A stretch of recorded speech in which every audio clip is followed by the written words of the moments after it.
Let me describe to you a moment and see if it feels familiar. You're lying in bed. You're exhausted. You just got comfortable. And then there it is. That subtle internal nudge. I might need to pee. Not painful, not urgent, just present. You tried to ignore it. 5 seconds later, now it feels louder. So you go. Sometimes a lot comes out, sometimes barely anything. But either way, tomorrow night, same thing. And maybe now it's happening multiple times a night.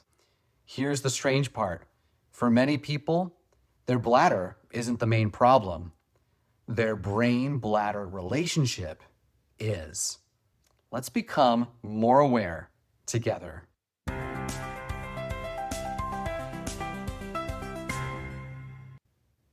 Hi folks, my name is Dr. Sean Woodland and I'm a clinical health psychologist. I often work with people who have a hard time with going to the bathroom throughout the night and have that constant sense of I always have to go. They may have already seen doctors, had tests, tried medications, and maybe they're even told, you know what, everything looks fine, which can be both reassuring and also incredibly frustrating because the symptoms are very real. Today, I want to walk you through a different way of understanding what might be happening when you're going to the bathroom a lot at night, and maybe also a different path forward. Most of us grow up thinking that as our bladder fills, our bladder signals, and then we go to the bathroom. Simple, right? But biology isn't that simple. Your bladder doesn't decide on its own. Your brain interprets signals and decides what they mean. Your brain is constantly asking, is this sensation important? Is it dangerous? Does it require action? That interpretation process can change over time, especially after a bad urinary experience, an accident, a medical scare, a period of stress, or a stretch of poor sleep. Sometimes your system learns that this sensation is a threat. And once that learning happens, the volume knob gets turned way up. This is also a similar process to what I see in my work with people with chronic pain. It's called fear-avoidance. You have an uncomfortable sensation, you react quickly to make it go away, and then your brain starts learning. It learns that fast action equals safety. So what do you do next time? It sends the signal earlier and louder with more urgency. Not because your bladder is fuller, but because your brain wants to protect you. Ironically, this protection strategy creates the very problem you're trying to avoid. This leads to more trips to the bathroom, more sensitivity, more nighttime awakenings, more preoccupation. And as this happens, a loop is born. So why is nighttime the perfect storm?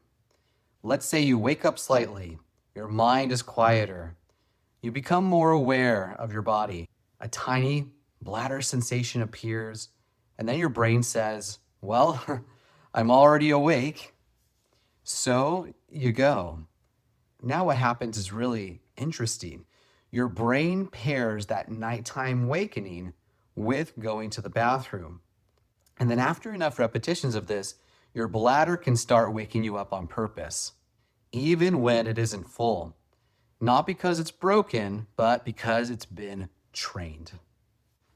Now, this doesn't mean it's all in your head. It means that biology matters, your nervous system matters, psychology matters, and your life context matters. Things like hormones, sleep quality, fluid timing, caffeine, medical conditions, stress, anxiety, hypervigilance, habits, past experiences. All of these shape how loud your bladder signals become. When we only look at one layer, we miss the whole picture. But here's the hopeful part. Your system can be trained. It can also be retrained. So that's the good news.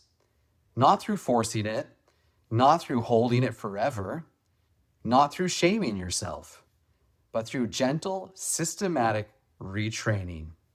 You're teaching your brain that those sensations in your bladder are safe. I don't need to react immediately. I can tolerate this small discomfort. And over time, the volume knob turns down. So retraining the bladder on a high level includes things like learning your personal patterns, gradually spacing your voids, reducing peeing for convenience, calming the nervous system, addressing nighttime fear loops, identifying bladder irritants, and improving sleep habits. None of this is glamorous. None of it is instant, but it's surprisingly effective. I've watched people who are going like every hour or two. I've watched people who wake up 4 to 5, 6 times a night to go to the bathroom, and I've seen them change it where they sleep through the night. Not because their bladder was fixed, but because their brain-bladder communication was fixed.